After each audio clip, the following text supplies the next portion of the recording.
Hey everyone, it's Nicole the Math Lady. Welcome to Dimensions Math 5. That's right, 5th grade. 5th grade's kind of a big deal, y'all. Why? Because we know students are getting prepared for more advanced math, right? And a solid foundation, it matters more than ever. So, Dimensions Math 5, which of course uses the Singapore math methodology, it's designed to strengthen their understanding and build fluency and prepare your student for that next level of math. What am I going to do today? In this next video, I'm going to show you all the books that you're going to need, right? How they work together, because I want you to feel comfortable, I want you to feel confident, and at the end of the day, ready to get started. Let's go.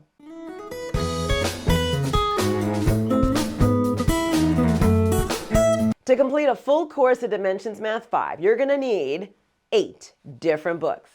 That's right, you heard me correctly, 8 different books. I know, that sounds like a lot, right? But instead of these big, heavy, intimidating math books, the publishers went a different route. They created these smaller, thinner workbooks, right? And it's kind of cool because everything is color-coded. So if you're working with the blue books, you just grab all the blues and you know you have everything you need to teach that portion. Okay, something else important before I show you the books.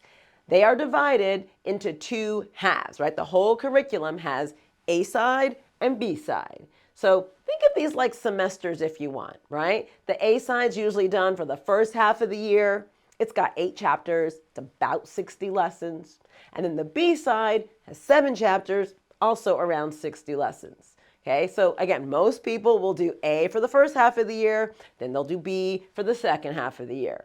Now, there's no requirement that you go at this pace. You get to decide how you want to go through the curriculum, but I'm just letting you know what most people have done. Let's start with the student textbook.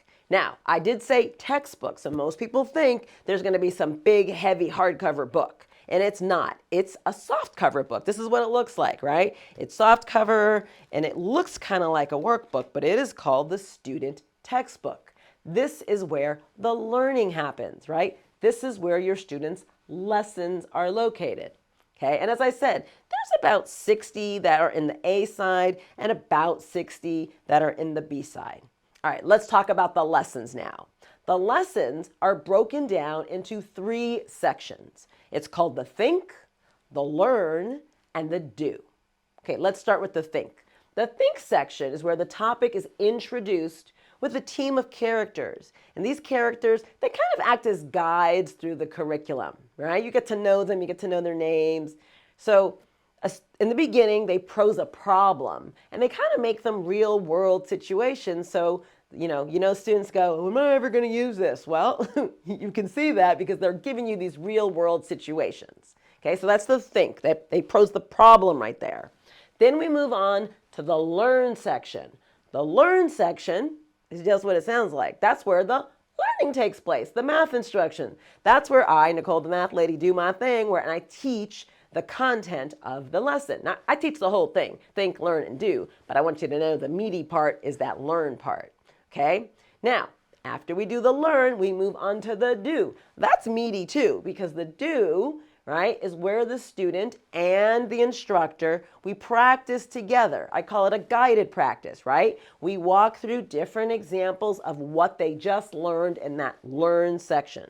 So again, 3 parts: think, learn, do. And that's all here in the student textbook, okay?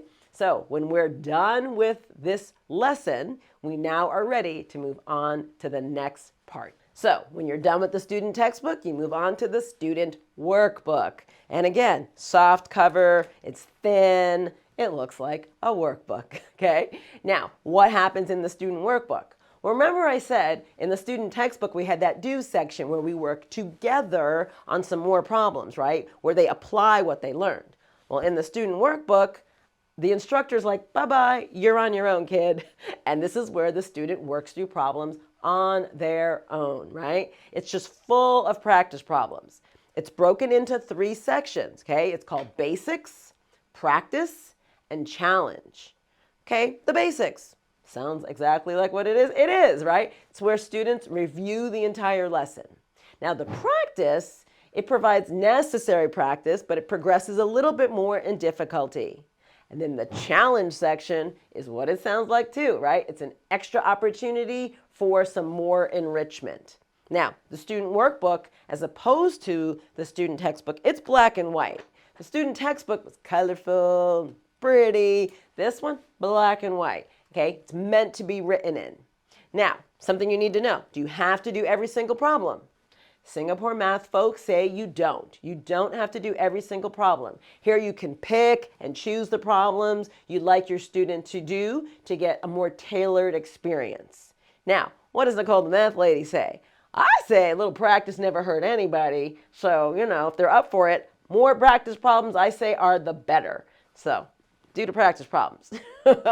But officially, you can choose and select. And even our system, our automated grading system, allows you the flexibility. You can do all the problems if you want. You can pick and choose exactly which problems you want them to do. That's not a problem. Okay? So, workbook after the textbook. Finally, we're talking about the test. Now, Dimensions Math suggests that you assess your students' progress and level of understanding by giving them a test, right? There's a test for each chapter. So again, there's like 8 chapters in the first part A, there's 7 in the second part B, so it's about 15 tests in all, right? And there's 2 tests per chapter, okay? A and B.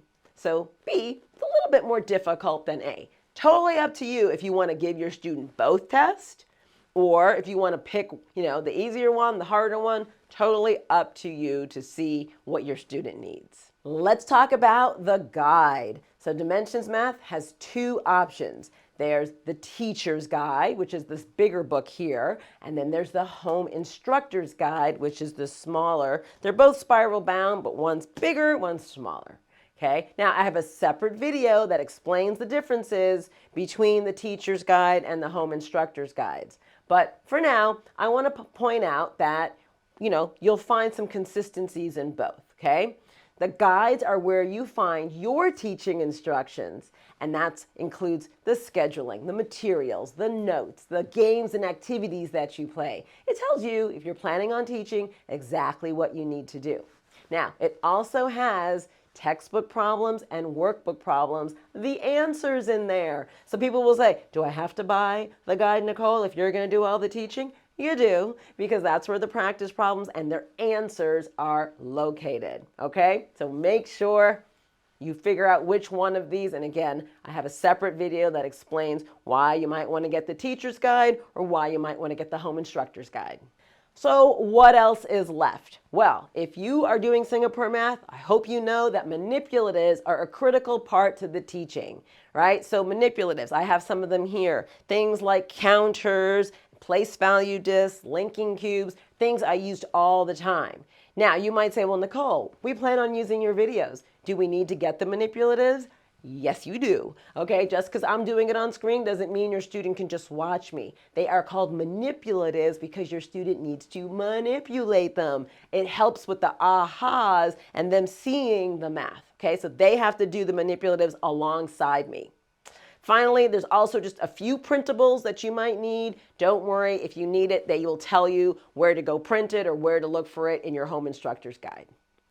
Okay, everybody, that concludes my overview of Dimensions Math 5. Remember, this is an important level to getting your students ready for the tougher math that's going to come next. So, if you haven't visited Nicole the Math Lady's website yet, that'd be me, definitely check it out because that's where you can do a free trial. And it's like a real free trial, okay? Not one of those free trials where they're like, hey, give me your credit card first. No, we don't do that. I want you to go in there with your student, watch videos, see if it's something that can support you and your student. I just say, let your student watch it and then watch your student watching it. They'll let you know if it's a good fit for them, okay? So head on over there. I'm wishing you a great year with Dimensions Math 5. You are now ready. You're now blessed. I wish I had like the fairy wand to bless you to say that you're ready to get started. Okay? That's it for me, Nicole the Math Lady. I'll see you next time. Take care. Bye.